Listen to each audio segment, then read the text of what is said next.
Right now, what's going on, people? It's Josh, aka Foresight, coming to you live once again from the other side of the culture, where we are in the culture but not of it, and we introduce the kingdom to the culture. So, I came across this crazy story online. Apparently, this young woman who is 18 years old, I believe, tried to hire a hitman to kill her 3-year-old son. Wow. It's a crazy, crazy world we live in. Some stuff is just so evil that it's hard to wrap your head around it. But let's look at this quick news report about it and then come back and discuss. A developing story. A South Florida mother is in jail tonight, accused of trying to hire a hitman to kill her own child. CBS News Miami's Gabriela Arzola joins us now with the disturbing details. It's a story that doesn't seem real. An 18-year-old mother wanted to kill her 3-year-old son, so she goes online and tries to hire a hitman from a website called hireahitman.com. She went on a website to hire a hitman. 18-year-old Jasmine Paz faced a judge Wednesday after investigators say she tried to get her young son killed. Her actions even shocking the judge. What? To kill her own child? To kill her own child? I didn't get that far. According to the arrest form, investigators say Paz sent an email to the folks at rentahitman.com, which is a parody site. But the only man you'd see behind the screen is Bob Innes, who isn't a killer, but instead an IT specialist. It amazes me at the number of requests the website gets on a monthly basis. It's shocking. It's scary. He has dedicated much of his life to helping authorities and tells me many of these emails are pranks, but some requests, like Paz's, ring a very different tune. It's crazy. You watch a clip like that and all you can think is, how could somebody do something like that, right? Like, what has to be going on in a person's head for them to hire a hitman to kill their 3-year-old child? I don't know how people can hear about stuff like this and, still believe that the devil is not real. I don't get it. When I look around at, the stuff that goes on in this world, it's clear to me that, we're dealing with evil spirits and demonic forces.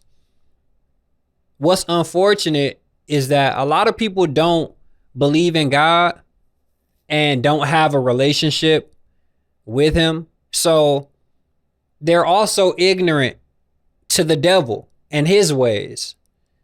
And the reality is, if you aren't filled with the Holy Spirit and walking in the Spirit, you leave yourself open to all types of evil thoughts and behaviors. And this story is proof of that.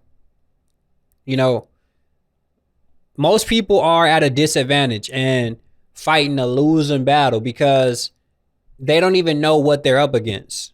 They walk around thinking everything is sweet and life is all fun and games. The Bible is clear that there's a spiritual warfare going on all around us.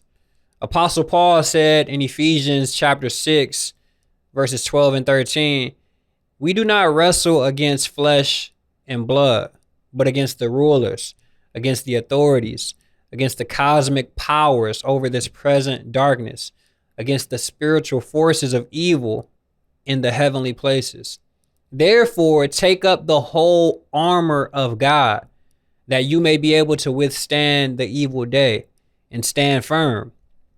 So, if you aren't fighting fire with fire, spiritual forces with spiritual force, the Holy Spirit, you don't stand a chance.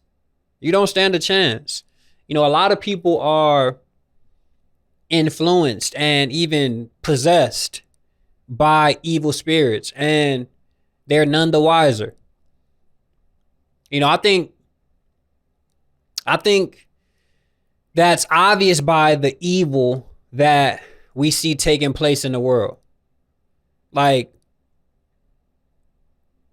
that evil, the evil behavior that we see points directly to evil forces, in my opinion, at least. You know, Jesus was explaining this idea in Luke chapter 11 after he casted out a demon from a man. And he said this: when the unclean spirit has gone out of a person, it passes through waterless places seeking rest. And finding none, it says, I will return to the house from which I came. And when it comes, it finds the house swept and put in order. Then it goes and brings 7 other spirits more evil than itself, and they enter and dwell there. And the last state of that person is worse than the first. So basically, if you are vacant, meaning you don't have the Holy Spirit already occupying your spirit and dwelling inside of you, then you leave yourself exposed to evil spirits. And the only way you can receive the Holy Spirit is by trusting and believing and following Jesus Christ. That's it. You know, the Holy Spirit is what protects us and shields us from being influenced and possessed by these evil spirits. Galatians chapter 5, 16, verses 16 and 17 says, walk by the Spirit, and you will not gratify the desires of the flesh. For the desires of the flesh are against the Spirit, and the desires of the Spirit are against the flesh. For these are opposed to each other to keep you from doing things, to keep you from doing the things you want to do. So, I mean, we naturally have sinful desires, right? And these evil forces tempt us and try to coax us into fulfilling them. So the only way to prevent that is to submit to the Holy Spirit so you can resist those temptations. Anyway, get in the comments. Let me know what y'all think about all of this. You know, what do you think could cause somebody to hire a hitman to kill their 3-year-old son? If you disagree with me, let me know. If you agree, let me know. Leave all that down in the comments. The link to my music and to my Instagram will be down in the description. Go ahead and check those out, and I'll catch y'all next time. All right, now,